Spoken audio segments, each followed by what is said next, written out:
Salam tout le monde, salam, c'est Yacine, j'espère que vous allez bien. Alors, restez jusqu'à la fin de la vidéo, s'il vous plaît. D'accord? S'il vous plaît. Parce que vous allez avoir une petite surprise à la fin. D'accord? Parce que si vous ne restez pas jusqu'à la fin, vous n'allez pas comprendre l'entièreté de mon propos. D'accord? S'il vous plaît, restez jusqu'à la fin. Je sais qu'il y en a pour certains, c'est dur de m'écouter. Mais voilà, je vous demande, franchement, restez jusqu'à la fin, au moins comme ça conclura le débat. Et de toute façon, c'est la dernière vidéo que je fais sur le sujet, et après on passe à autre chose. On passera au sujet de Jannah et Firdaus. Après cette vidéo-là. Promis, j'en parle plus après ça, je réponds plus à Moalek ni rien. D'accord? Bien. Donc, je passe le salam, n'en déplaise à Monsieur Moalek, donc je lui passe le salam, et également à Madiane, je crois. Salam à toi aussi, je ne te connaissais pas.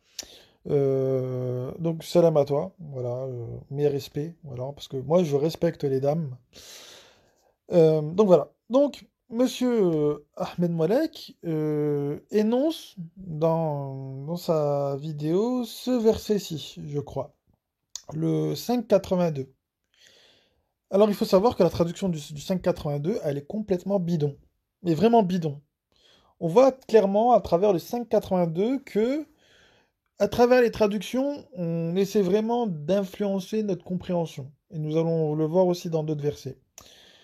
Donc dans le 582, là, que vous avez à l'écran, tu trouveras que les gens les plus hostiles envers ceux qui ont cru, eux, ils vous ont mis, sont les juifs, al-Yahuda, et les associateurs, al-Sharako. Et tu trouveras que les plus proches, par l'amitié envers ceux qui ont cru, sont ceux qui ont dit nous sommes, ils ont traduit nazaréens, ou dans d'autres traductions, ils vous mettent nous sommes chrétiens. Nasara. Ceci, parce qu'il y a parmi eux des prêtres, qui ici signifie na, et des moines, waruhbanan. Alors je vais faire une vidéo sur ces deux termes-là, bientôt. Vous allez voir qu'en vérité, on ne vous parle pas de prêtres ni de moines. Et qu'ils ne s'enflent pas d'orgueil. Bien.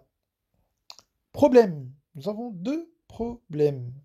Donc pour Monsieur Moalek, les Nassaras sont les chrétiens. Nous allons voir que c'est absolument pas ça. Pour Monsieur Moalek, les Yahoud sont les Juifs. Et ça n'est pas ça non plus. Désolé. Alors, le mot Nassara dans le Coran. Donc vous voyez, donc le mot Nassara, il a une racine que je vous ai mis là à l'écran. Par cette racine, nous pouvons trouver les occurrences dans lesquelles il y a cette racine. D'accord? Et donc je vous en ai sélectionné quelques-unes pour que vous compreniez l'idée qu'il y a derrière le mot Nasara. D'accord? Donc, nous avons le 29-22. A'udhu billahi minash shaitanir rajim. Bismillahir rahmanir rahim. Vous ne pouvez y échapper, ni sur terre ni au ciel. Il n'y a pour vous en dehors d'Allah, ni allié ni secoureur. Et là, nous retrouvons le mot Nasirin. Nasirin, d'accord? Qui est en lien avec le mot Nasara.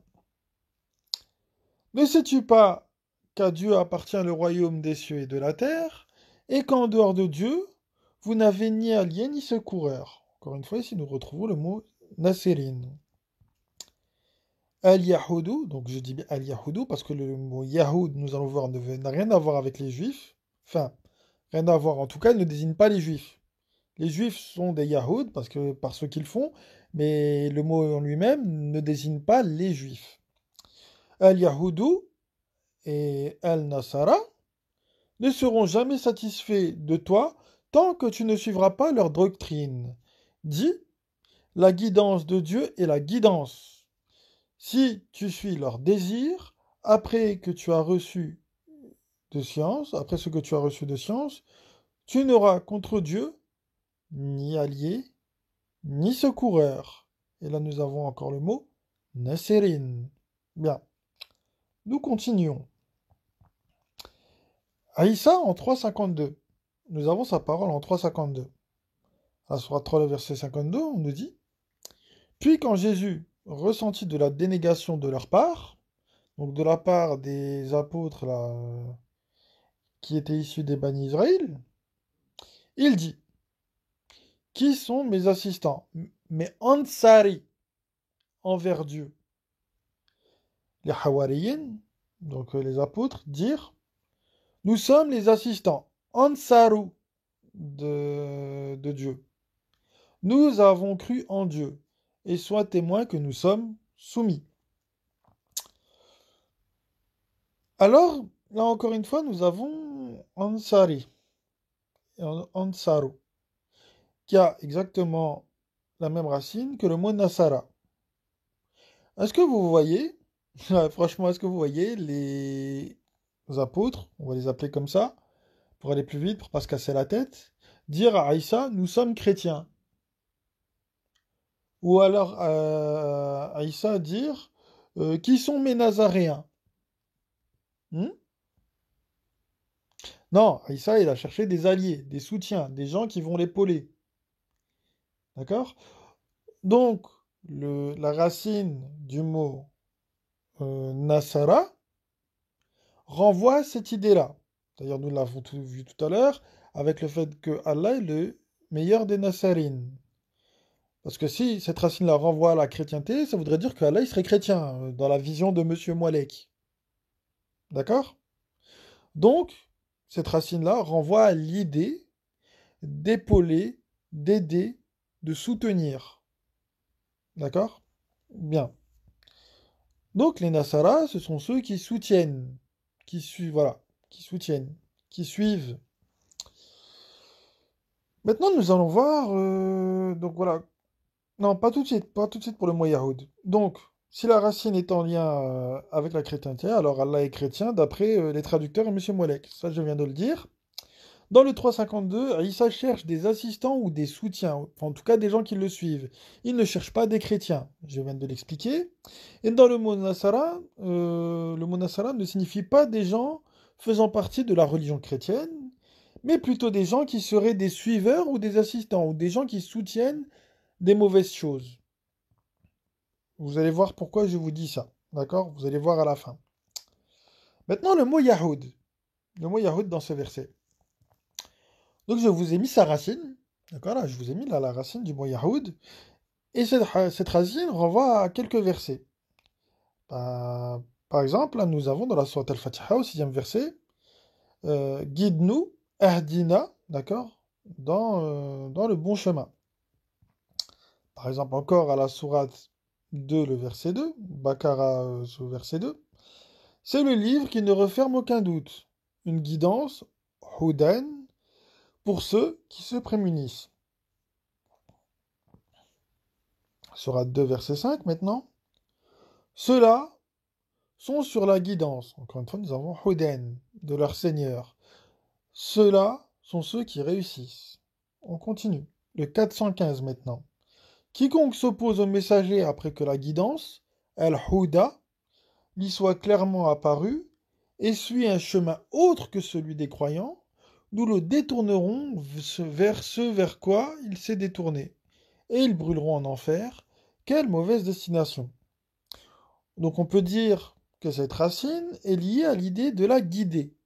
D'accord? Le mot Yahoud se compose donc de la façon suivante. Donc nous avons le suffixe ya, d'accord, qui veut dire à l'encontre, ce qui va à l'encontre. Donc le suffixe ya, d'accord, de Yahoud, qui va à l'encontre, ou qui fait le contraire, et Houd, qui est lié à la guidée. Les deux assemblées donnent Yahoud, ce qui veut dire ceux qui vont à l'encontre de la guidée. Bien, très bien. Donc, dans le verset utilisé par M. Moalek, Allah dit, et tu trouveras que les plus proches par l'amitié envers ceux qui ont cru sont ceux qui ont dit, nous sommes Nasara. Les plus proches de l'amitié ne veut pas dire qu'ils sont amicaux envers ceux qui ont cru. Ils sont proches de ce sentiment-là, d'accord? Mais ça ne veut pas dire qu'ils vont adhérer à ce que l'on est ou qu'ils vont bien nous traiter. Ça ne veut pas dire ça. Juste que, en gros, ils sont pas hostiles. C'est tout. Bien. Alors maintenant, on va venir aussi à un deuxième petit mensonge de la part de Monsieur Moalek. Alors, est-ce que j'ai dit que Dieu a oublié la Torah? Bon, dans le live, vous êtes tous témoins, c'est absolument pas ce que j'ai dit. Voici ce que j'ai dit. Donc j'ai pris deux versets dans le Coran, deux passages, pardon, deux passages dans le Coran, donc le 5,44 et le 62,5. Donc vous voyez en noir, j'ai remis des petites annotations. Donc voilà. Je vais vous les lire. Nous avons fait descendre la Torah, dans laquelle il y a guidance et lumière. Juge par elle les prophètes qui se sont soumis, pour ceux qui pratiquent le judaïsme. Hadou. Et donc on a vu, enfin, comment dire, là il n'est pas écrit Yahoud dans le verset. Il est écrit Hadou. D'accord? Donc, on juge, donc pour ceux qui pratiquent, quoi? Hadou. Et non pas Yahoud. Comme quoi ici, ils ont encore une fois manipulé la traduction, comme d'hab, on en a l'habitude. Donc ceux qui ont choisi la guidée d'Allah, d'accord? Ainsi que les rabbins, ouais, rabbeinu, qui ne sont pas les rabbins, parce qu'on nous voit dans le Coran, on nous dit d'étudier la révélation, le Coran, et de devenir des rabbaniyun. On ne demande pas de devenir des rabbins, d'accord? Bien. Donc, ainsi que les rabbins, ils ont dit ça, les rabbaniyun, et les prêtres. Wa arbahu. Je sais pas, j'arrive pas à le prononcer. Wa arbahu. Je sais pas comment on le prononce, pardonnez-moi. Nous verrons aussi ce que ça veut dire dans une autre vidéo. Vous allez voir, parce que c'est un peu complexe à expliquer. Car on leur avait demandé de préserver le livre de Dieu. Allah, il te dit dans le Coran qu'il préserve le dhikr. Donc le Coran est préservé. Mais là, Allah les a cherchés, les a chargés, eux, ces gens-là, là, dont on parle avant, là, de préserver le livre qu'on leur a donné, le livre de Dieu, la Torah, ils en avaient la charge. Dieu, il n'a jamais dit qu'il avait protégé la Torah. Mais il a confié sa protection à ces gens-là. D'accord? Nous avons fait descendre la Torah dans laquelle il y a guidance et lumière. Juge par elle les prophètes qui se sont soumis. Pour ceux qui pratiquent Hadou, ainsi que les Warabaniyun et les Arbahu. Al-Barahou. Je sais pas comment on le prononce là, mais c'est pas grave. C'est à eux qu'a été confiée la Torah et c'était eux qui avaient la charge de la protéger. D'accord? Car on leur a demandé de préserver le livre de Dieu. C'est clairement écrit dans le verset. D'accord? Bien. Donc retenez bien cette idée-là, s'il vous plaît. Ils avaient la charge de protéger la Torah. D'accord? Et ils en étaient même témoins. Ils en étaient témoins. C'est ce que nous dit le verset. Ne craignez pas les gens, mais craignez-moi. Ne marchandez pas mes signes contre un vil prix. Quiconque ne juge pas d'après ce que Dieu a fait descendre, les voilà les dénégateurs. Donc dans le 5,44, on nous dit bien que Allah a donné la Torah, que les nabis ont jugé par elle ceux qui étaient hadou, donc ceux qui ont choisi la guidée, euh, ainsi que les warabaniyun et les ahbaru. Et ils avaient la charge de protéger la Torah, ces gens-là. D'accord? Ceux qui ont choisi la guidée, les rabbaniyun et les ahbaru, avaient la charge de la Torah. Et regardez ce qu'on nous dit maintenant en 62.5. L'exemple de ceux qui ont été chargés de la Torah. Donc ici, on fait bien référence au 544, c'est-à-dire au Hadou, au Rabbaniyun et au Ahbaru, qui avaient la charge de protéger la Torah. Ils avaient la charge de protéger la Torah. C'est bien écrit. Bien. Mais qui ne s'en sont ensuite pas chargés, et similaires à l'âne qui porte des livres. Quel misérable exemple que celui des gens qui traitent de mensonges les signes de Dieu. Dieu ne guide pas les gens injustes. Ici, Allah nous rappelle qu'ils avaient la charge de protéger leurs livres. L'ont-ils fait? Non, car dans le 62.5, il est bien dit qu'ils n'ont pas assumé cette responsabilité. Voilà ce que je dis. Je n'ai jamais dit que Allah avait oublié la Torah. Ce que je dis, c'est que Allah a donné la charge de protéger la Torah à certaines personnes et qu'ils ne l'ont pas fait. Voilà ce que je dis. Il faut arrêter de détourner mes propos. Merci. Voilà. On continue. Dans le 691, oui c'est ça, 691, on nous dit... euh, Alors attendez, j'ai dû oublier un truc. Voilà, donc dans le 691, on nous dit, ils n'ont pas apprécié Dieu à sa juste valeur, car ils ont dit, Dieu n'a rien fait descendre sur un humain. Dit, qui a fait descendre un livre, le livre qu'apporta Moïse, comme lumière et guidance pour les gens. Vous en faites des parchemins pour le montrer, tout en dissimulant une grande part. Vous avez été instruits de ce que vous ne saviez pas, ni vous ni vos ancêtres. Dit, c'est Dieu, puis laisse-les s'amuser dans leur enlisement. Ici, on voit clairement que Dieu nous explique le procédé de falsification qu'ils ont commis. Allah nous explique comment ils s'y sont pris pour falsifier. D'accord? Qu'est-ce qu'ils ont fait? Donc Allah, il a fait descendre le livre qu'apporta Moïse, d'accord? Dans lequel il y a guidance et lumière. Ils en ont fait des parchemins pour les montrer, tout en dissimulant une grande part. Vous avez été instruits de ce que vous ne saviez pas. Donc ils ont fait des parchemins, plein de parchemins, plein, dans lequel ils ont mis un peu de vrai et ils ont mis un peu de faux. Vous allez voir, restez à la fin de la vidéo. Vous allez voir, vous allez voir, vous allez avoir une surprise à la fin de la vidéo. Donc, pour l'Injil, c'est ce que Allah a donné à Isa. J'insiste bien là-dessus. L'Injil, c'est ce que Allah a donné à Isa. Et Allah nous parle de Isa. Et non pas de Matthieu, Marc, Luc et Jean. Preuve en est le 57-27. Ensuite, sur leurs traces, nous les avons fait suivre de nos messagers. Nous les avons fait suivre de Isa, fils de Marie, et nous lui avons donné l'Injil. À Isa, pas à Matthieu, pas à Marc, pas à Luc et pas à Jean. À Isa. À Isa. J'insiste bien là-dessus et je l'ai bien marqué en grand. À Isa, bien en grand pour que vous le voyez. Pas à Matthieu, pas à Marc, pas à Luc, pas à Jean. À Isa. Isa, mettez-vous bien ça dans le crâne. L'Injil, c'est Isa qui l'a. Et c'est lui qui l'avait. Pas Matthieu, pas Marc, pas Luc et pas Jean. Vous allez voir à la fin ce qu'il raconte, les mecs. Vous allez voir, restez. Restez. Vous allez voir maintenant à la fin, osez-moi dire à la fin que ça c'était ce que Isa il avait avec lui. D'accord? Donc j'insiste bien là-dessus. L'Injil, c'est ce que Isa avait avec lui. D'accord? Et on nous le dit bien. Nous l'avons fait suivre de Isa, fils de Marie, et nous lui avons donné l'Injil. Isa, j'insiste bien, hein, j'insiste bien. Je sais que ça en fait mal, que ça va faire mal à certaines personnes, mais j'insiste bien. À Isa. Point. Bien.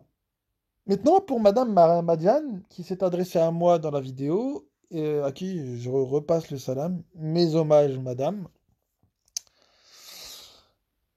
Alors, vous m'avez donné le verset suivant. C'est le 10,94. Si tu es en doute au sujet de ce que nous avons fait descendre vers toi, interroge ceux qui ont lu le livre avant toi. La vérité t'est parvenue de ton Seigneur, ne sois donc pas parmi les sceptiques. Alors moi, j'ai aucun doute, hein, comme quoi Allah a bien fait descendre la Torah, l'Injil et le Coran. Moi, je suis pas sceptique sur ça. Vous allez voir à la fin. Vous allez voir à la fin. Alors, Madame Madiane, merci de me prouver que Allah a fait descendre l'Injil sur Matthieu, Marc, Luc et Jean. Merci de me trouver ces noms dans le Coran. De plus, en arabe, il est dit فَإِنْ كُنْتَ فِي شَكٍّ مِمَّا أَنزَلْنَا عَلَيْكِ فَاسْأَلِ الَّذِينَ يَقْرَؤُونَ الْكِتَابَ مِنْ قَبْلِكَ. Ce qui veut dire en français, questionne ceux qui lisent la prescription avant toi. D'accord? ceux qui lisent la prescription avant toi. Il n'y a pas de hélas, c'est une faute de frappe, désolé. Donc, nous questionnent ceux qui lisent la prescription avant toi. Pardonnez-moi pour le hélas, c'est parce que des fois, quand je convertis en PDF, ça mélange des mots et je sais pas pourquoi ça fait ça. Donc voilà, je questionne ceux qui lisent la prescription avant toi. On parle de ceux qui l'ont étudié avant toi, c'est-à-dire qui le connaissent depuis plus longtemps que toi. On te parle de ceux qui ont lu le livre et non pas les livres type Évangile selon Matthieu et compagnie. On te dit bien le livre, d'accord? On te dit le livre. Bien. Al-Kitaba. Alors, maintenant, petit rappel aux gens, pour ceux qui prendraient Monsieur Ahmed Moualek pour un messager. Dans le 36-21, soit 36 verset 21, on vous dit bien, suivez ceux qui ne vous demandent aucun salaire et qui sont bien guidés. Monsieur Moualek vous demande des PayPal, donc un salaire. Et suit les autres livres, d'autres livres que ceux que Allah a révélés. Il réclame donc un salaire, et clairement, pour la guidance, j'ai des doutes, vu que dans la Torah, on appelle les croyants à suivre des hommes, les rabbins, et les croyants n'ont pas le droit d'user de leur réflexion, justement, dans le judaïsme, ils n'ont pas le droit. Hein. Ils sont obligés de suivre ce que les rabbins ils disent.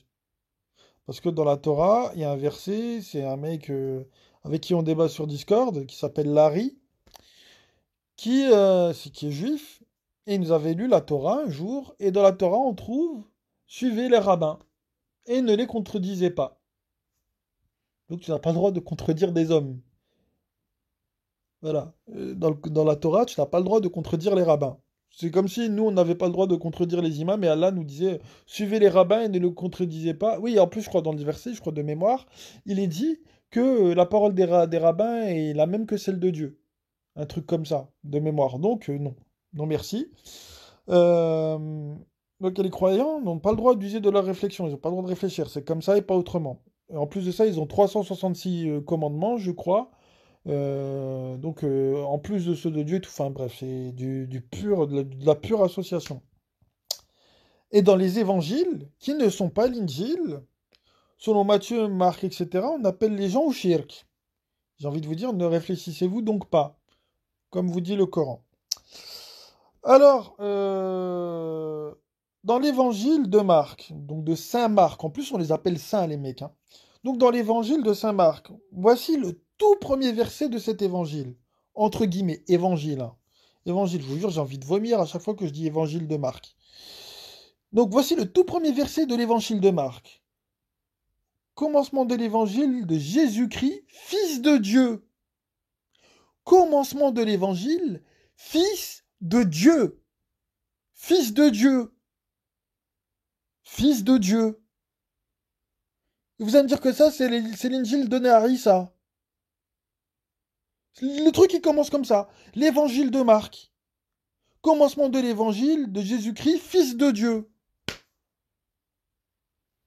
Incroyable. Incroyable. Quand j'ai ouvert le truc, je dis waouh. Oh, il commence fort, les mecs. Ah, il commence fort. Heureusement qu'Allah nous dit dans le Coran qu'il ne s'attribue pas d'enfants et ceux qui disent cela sont des menteurs. Heureusement, hamdoullah, merci Allah. Mouah. Merci Allah. Pareil, Marc, toujours le même mec, hein, Marc. Vraiment, cet homme était le fils de Dieu. Eh, ils insistent, hein. Ah, Issa, c'est le fils de Dieu. Marc, chapitre 15, verset 39. Il y a les références, hein. Il y a les références. Allez voir. Le pire, c'est qu'ils attestent même de leurs mensonges hein, dans les évangiles. D'accord? Ils attestent même de leurs mensonges. Là, c'est Jean, dans l'évangile de Jean, au chapitre 1, le verset 34. J'atteste qu'il est lui, le Fils de Dieu. Même les sunnites, ils vont pas aussi loin. Même les sunnites, ils vont pas aussi loin. Dans Matthieu maintenant, Matthieu chapitre 16, verset 16. Dans Matthieu, Pierre affirme, lors de la confession de Césarée, tu es le Christ, le Fils du Dieu vivant. Le Fils du Dieu. Mais c'est un truc de ouf. Et on ose me dire que les évangiles, c'est l'injil donné à Dieu, donné à Aïssa. Que Dieu a donné à Aïssa. Mais vous avez pété un plomb, les mecs. Maintenant, Luc. Dans le récit majeur de l'Annonciation, il y a un ange, il vient et il dit... donc il annonce la naissance de Aïssa et il dit... Celui qui va naître sera saint et sera appelé Fils de Dieu. Luc chapitre 1, verset 35. Ça vous fait pas mal à la tête. Moi, perso, ça me fait mal à la tête. Franchement. Donc je dis merci à Allah d'avoir rétabli la vérité à propos des fausses écritures qu'on nous montre. Les évangiles ne sont pas l'injil donné à Isa. D'accord? Regardez la sourate 6, le verset 100 jusqu'à 102. Ils ont attribué à Dieu comme associés les djinns alors qu'il les a créés. Ils lui ont attribué des fils et des filles dans leur ignorance. Gloire à lui. Il est très élevé au-dessus de ce qu'il profère. Initiateur des cieux et de la terre, comment aurait-il un fils alors qu'il n'a pas de compagne? Il a créé toutes choses et il est de toutes choses connaissant.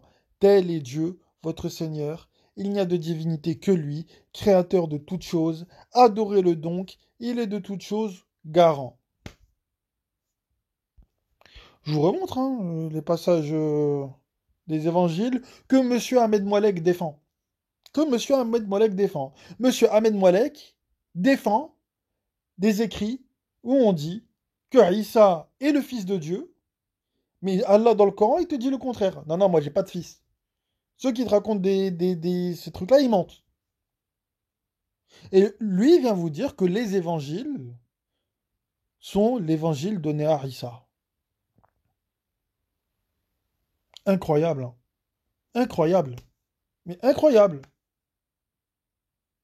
Monsieur Ahmed Moualek, le premier messager qui vous pousse au shirk. Le premier messager qui vous pousse au shirk. Et en plus, avec une arrogance, en veux-tu, en voilà, hein.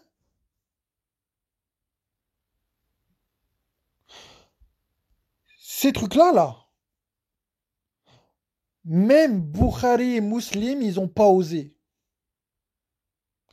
Même Bukhari et Muslim, ils n'ont pas osé de dire que Isa est le fils de Dieu, d'écrire que Isa est le fils de Dieu.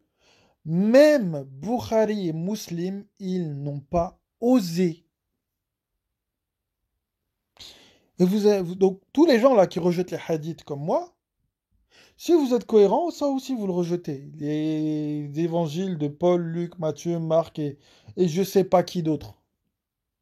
Si vous êtes cohérent, vous les rejetez.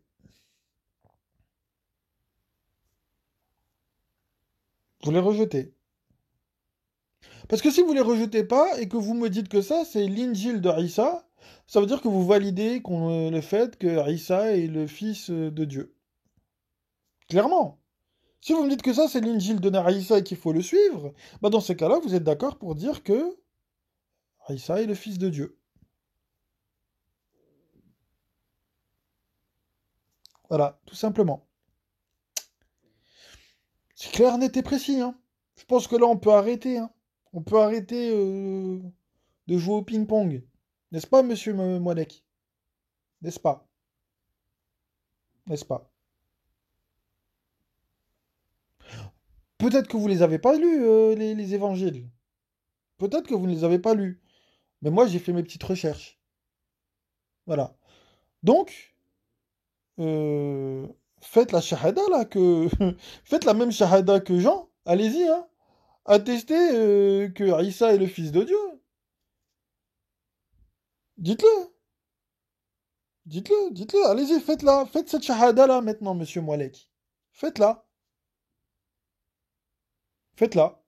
Si vous croyez réellement que les évangiles sont l'injil donné à Isa, Faites-la, cette attestation de foi. Faites-la. Faites la même shahada là que fait Jean. Au chapitre 1, au verset 34, de son évangile à lui, de cette douille, monsieur Moalek.